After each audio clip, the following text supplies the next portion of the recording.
எனக்கு அன்பான கர்த்தருடைய பிள்ளைகளே, எல்லாரும் எப்படி சந்தோஷமா இருக்கிறீங்களா? இன்னைக்கு உபத்திரவம், போராட்டம், அவமானங்கள் வரும் பொழுது நீங்க என்ன செய்யணும், ஆனா நாம என்ன செய்யறோம், அதைத்தான் இந்த வார்த்தையில நம்ம இன்னைக்கு பார்க்க போறோம். இன்னைக்கு ஒவ்வொரு பிள்ளைகளும் ஒவ்வொரு போராட்டத்துல இன்னைக்கு சிக்கி இருந்துதான் இந்த வார்த்தைகளை பாக்குறீங்க. ஆனா அநேக வருஷம் நீங்க ஜெபம் பண்றீங்க, தேவ சமூகத்துக்கு போறீங்க, ஆனா முழுவதுமாய் அவருடைய உணர்தலை, அதான் பாருங்க, ஆவிக்குரிய அந்த உணர்தலை உங்களால உணர முடியல. அந்த பிரசன்ஸை நீங்க என்ன செய்ய முடியல, நிரம்ப முடியல. இன்னைக்கு நம்முடைய வாழ்க்கையில நமக்கு எப்பேற்பட்ட சூழ்நிலைகள் வேணாலும் வரலாம், யார் வேணாலும் நம்மளை வெறுக்கலாம், நீங்க எந்த சூழ்நிலைக்கும் தள்ளப்படலாம். ஆனால் நீங்க எங்க இருந்தாலும் யாரோட நீங்க இருக்கிறீங்கன்றதான் முக்கியம். இன்னைக்கு அதைத்தான் இன்னைக்கு வேதத்துல நம்ம பார்க்க போறோம். 2 நாளாகமத்துக்கு எழுதின புஸ்தகம் 20வது அதிகாரத்துல உங்களுக்கு தெரியும் பாருங்க, யோசபாத் என்ற ஒரு ராஜாவை குறிச்சு அங்க சொல்லப்பட்டிருக்கு. நீங்க அநேக தேவ பிள்ளைகள் இந்த அதிகாரத்தை படிச்சிருப்பீங்க. ஒருவேளை படிக்காத பிள்ளைகள் இனிமேல் அந்த 2 நாளாகமம் 20 படிங்க. அங்க 3 பகுதியான ஜனங்கள் இந்த யோசபாத் ராஜாவை நெருக்கி வர்றாங்க. நீங்க 20ல 1, 2, 3 படிச்சீங்கன்னா அங்க நல்லா கவனிங்க. இதற்கு பின்பு மோவா புத்திரரும் பாருங்க, அம்மோன் புத்திரரும் அவர்களோடு கூட அம்மோனியருக்கு அப்புறத்தில் உள்ள மனுஷரும் கூட யோசபாத்திற்கு விரோதமாய் யுத்தம் பண்ண வந்தார்கள். சிலர் வந்து யோசபாத்தை நோக்கி, உமக்கு விரோதமாய் ஏராளமான ஜனங்கள் கடலுக்கு அக்கறையில் இருக்கிற சீரியாவில் இருந்து வருகிறார்கள், இதோ அவர்கள் எங்கேதியாகிய ஆசான் தாமாரில இருக்கிறார்கள் என்று அறிவித்தார்கள். இந்த யோசபாத் ராஜா தேவனுக்கு பயந்து நடக்கிற ராஜா, உண்மையும் உத்தமமாய் இருக்கிற ராஜா.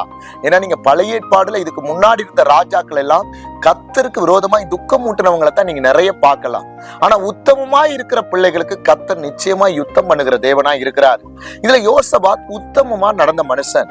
இப்படி நடக்கும் பொழுது இப்படிப்பட்ட ஒரு சூழ்நிலை வருது. தன்னுடைய ராஜ்ய பாரத்துக்கு, அந்த யூத ராஜ்ய பாரத்துக்கு விரோதமாய் அநேக பேர் எழும்பி வரும் பொழுது அந்த ராஜாக்கு இந்த வார்த்தைகள் சொன்ன உடனே அவர் என்ன செய்தாருன்னா, நீங்க அதே அதிகாரத்துல 3, 4 படிச்சீங்கன்னா, அப்பொழுது யோசபாத் பயந்து பாருங்க, கர்த்தருக்கு தேடுகிறதுக்கு ஒருமுகப்பட்டு யூதாவெங்கும் உபவாசத்தை கூறுவித்தான். அப்படியே யூதா ஜனங்கள் கர்த்தரிடத்திலே சகாயம் தேட கூடினார்கள். யூதாவில் உள்ள எல்லா பட்டணங்களிலும் இருந்து அவர்கள் கர்த்தரை தேட வந்தார்கள். நமக்கு ஒரு போராட்டம், நமக்கு ஒரு உபத்திரவம் வரும் பொழுது நாம பயம் வந்தா கூட கர்த்தரிடத்துல உங்களுடைய இருதயத்தை ஒருமுகப்படுத்தி மனுஷன்ட்டை அல்ல, என் தேவனை நோக்கி பார்க்கிற பிள்ளைகளா நீங்க இருக்கணும். இப்ப இந்த யோசபாத்துக்கு தெரியும், சூழ்நிலை எல்லாம் மாறிடுச்சு, எல்லா ஜனங்களும் என் பட்டணத்துக்கு விரோதமா வர்றாங்க.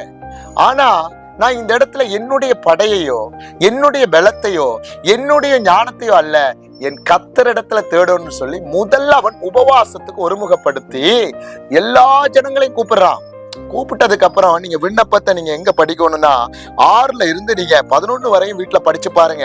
இந்த 12வதுல நல்லா கவனிங்க, அவன் சொல்ற வார்த்தை, எங்கள் தேவனே, அவர்களை நீ நியாயம் தீர்க்க மாட்டீரோ, யாரு உங்களுக்கு விரோதமா நீங்க எழும்புற சத்துருக்களை நியாயம் தீர்க்க மாட்டீரோ, எங்களுக்கு விரோதமாய் வந்த இந்த ஏராளமான கூட்டத்துக்கு முன்பாக நிற்க எங்களுக்கு பலன் இல்லை, நாங்கள் செய்ய வேண்டியது இன்னதென்று எங்களுக்கு தெரியவில்லை, ஆகையால் எங்கள் கண்கள் உண்மையே நோக்கி கொண்டிருக்கிறது என்றான்.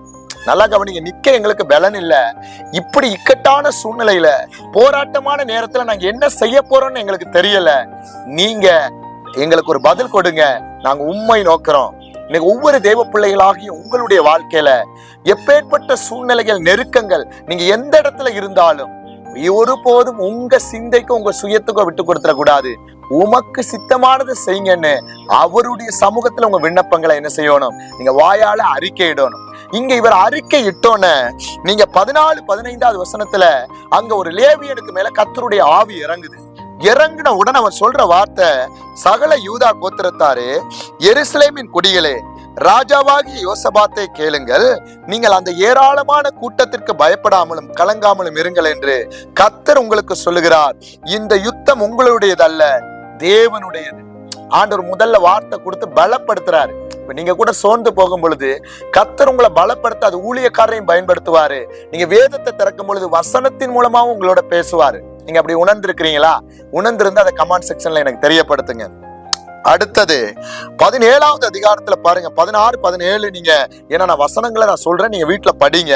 அந்த இடத்துல அவர் சொல்றாரு, கர்த்தர் உங்களுக்கு சொல்லுகிற ரட்சிப்பை பாருங்கள். பாருங்க என்ன செய்ய போறாரு, நீங்க அமர்ந்திருந்து நீங்க சமூகத்துல ஒரு மனமா தேட வந்தீங்கல்ல, என்ன பாக்குறதுக்கு நீங்க அடுத்து சொல்ற அதிகாலையில, எங்கன்னா 20வது அதிகாரத்துல சொல்றாரு, நீங்க அதிகாலையில வந்துட்டீங்கல்ல, நான் நிச்சயமாய் உங்களுக்கு செய்ய போற யுத்தத்தை நீங்க பாருங்க.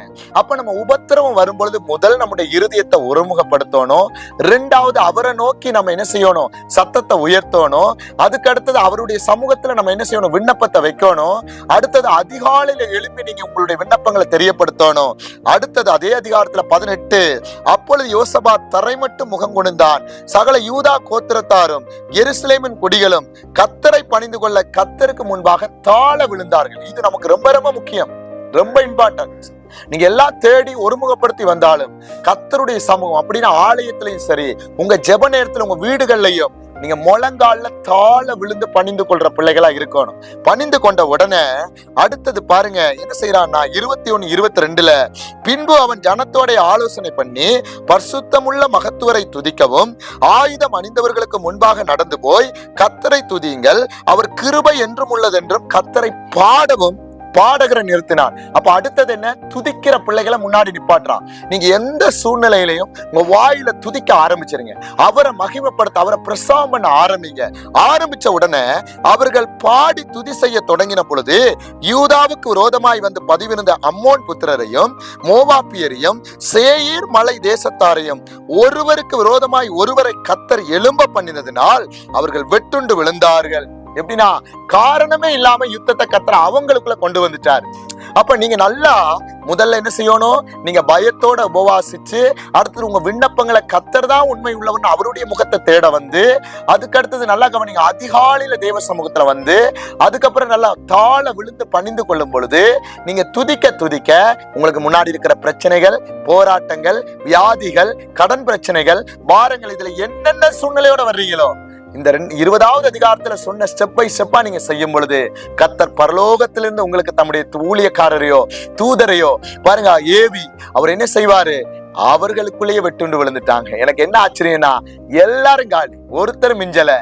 கர்த்தர் பாருங்க அவர்களுடைய பொருட்களை கொள்ளை எடுக்க பாருங்க நிறைய நாட்கள் இருந்துச்சா, 3 நாட்கள் இருந்துச்சாம். அவங்க வந்த சேனையை கர்த்தர் முறியடிச்சு அந்த பொருட்களை கொள்ளை எடுக்க. அப்ப இன்னைக்கு நல்லா கவனிச்சு கொள்ளுங்க, நீங்க துதிக்க ஆரம்பிச்சா உங்க கட்டுக்கள் உடையும். நீங்க செபிக்க ஆரம்பிச்சு நீங்க தாழ விழுந்து அதிகாலையில தேடி அவரை ஒருமுகமா தேடினா இந்த சிறையிருப்ப கர்த்தர் நிச்சயமா மாற்றுவார். அதனால கருத்துள்ளாம ஜெபிக்காம இந்த வசனங்களை படிச்சு நம்முடைய முற்பிதாக்கள் எப்படியெல்லாம் செய்தாங்களோ அதன்படி ஸ்டெப் பை ஸ்டெப்பா செய்ய உங்களை நீங்க ஆயத்தப்படுத்தி ஆவியில நிரம்பி உங்க வாழ்க்கையை பரிசுத்தப்படுத்தி உங்க பேச்சை பரிசுத்தப்படுத்தி கர்த்தரிடத்துல திரும்புவீர்களானால் என் கர்த்தர் செய்கிற மிகப்பெரிய ரட்சிப்பை நீங்க பாப்பீங்க. கர்த்தர் உங்களுக்காக யுத்தம் பண்ணுவாரு. பல நாட்களா பூட்டப்பட்டு பாழாய் கிடக்கிற உங்களோட வாழ்க்கையில கர்த்தர் தம்முடைய மகிமையின் சூரியனை பிரகாசிக்க பண்ணி கர்த்தர் உங்களோட கூட இருப்பாரு. அதனால சோர்ந்து போகாதீங்க, கர்த்தருடைய சமூகத்துல காத்துருங்க, அவரை மாத்திரம் அண்டி கொள்ளுங்க, மனுஷனை பார்க்காதீங்க, அவரை நோக்கி பாருங்க. கர்த்தர் உங்களை கொண்டு பெரிய காரியத்தை செய்கிறவர். இனிமேல் இந்த 2 நாளாகவும் 20வது அதிகாரத்துல நீங்க தியானிச்சு ஸ்டெப் பை ஸ்டெப்பா அவங்க செய்ததுல டைரியில எழுதி அதன்படி நீங்க துதிக்க ஆரம்பிங்க, அதன்படி செபிக்க ஆரம்பிங்க, உபவாசிக்க ஆரம்பிங்க. கர்த்தர் பெரிய காரியத்தை செய்கிறத நீங்களே கண்கூடா பாப்பீங்க. அதனால சோர்ந்து போகாதீங்க, கர்த்தருடைய சமூகத்துல இருங்க. அந்த யோசபாத்துக்கு கர்த்தர் மிகப்பெரிய ரட்சிப்பை செய்தாரு. அந்த ஜனங்கள் சிறியவர்கள் பெரியவர்கள் எல்லாம் கர்த்தருக்கு முன்னாடி தாழ விழுந்து பணிந்து கொண்டதால, அவங்க உண்மை உத்தமமாய் கர்த்தரை தேடினதால கர்த்தர் அவங்க ராஜ்ய பாரத்தை நிலைக்க பண்ணாரு. எனக்கு அன்பான தேவனுடைய பிள்ளையே, எந்த உபத்திரவங்கள் வந்தாலும் எந்த போராட்டம் வந்தாலும் என் கர்த்தரை உண்மையாய் தேடுகிற பிள்ளைகளா வாங்க, கர்த்தருடைய சமூகத்துல உங்களை ஒப்பு கொடுங்க. கர்த்தர் பெரிய காரியத்தை செய்ய வல்லமை உள்ளவரா இருக்கிறாரு. நீங்க எங்களுடைய ஆன்லைன் பிரேயர்ல கலந்து கொள்ள விரும்பினா, எங்களோட சேர்ந்து ஆவியில நிரம்பி செபிக்க விரும்பினா, ஆவிக்குரிய மண்டலத்துல பிரவேசிக்க ஒவ்வொரு நாளும் சத்தியத்தை கேட்க விரும்பினா, நீங்க வாட்ஸ்அப்ல எங்களுடைய நம்பருக்கு நீங்க குரூப்ல ஆட் இல்லாட்டி லிங்க்னு போடுங்க. நாங்க உங்களை எங்களோட சேர்த்து நம்ம செபிக்கலாம். கர்த்தர் கட்டுக்களை உடைக்க வல்லமை உள்ளவரா இருக்கிறாரு. புதுசா பாக்குற பிள்ளைகள் சேனலை சப்ஸ்கிரைப் பண்ணிக்கொள்ளுங்க, லைக் பண்ணுங்க. ஒவ்வொரு நாளும் இதுல போடப்படுற வார்த்தைகளை கவனிச்சு கேளுங்க. இந்த வார்த்தைகளை கேட்க கேட்க ஆவியானவர் நிச்சயமா உங்களோட இடைப்பட்டு உங்க கட்டுக்களை உடைக்க வல்லமை உள்ளவரா இருக்கிறாரு. சோர்ந்து போகாதீங்க, தேவ சமூகத்துல உறுதியாய் காத்துருங்க. கர்த்தர் பெரிய காரியத்தை செய்வார். God bless you.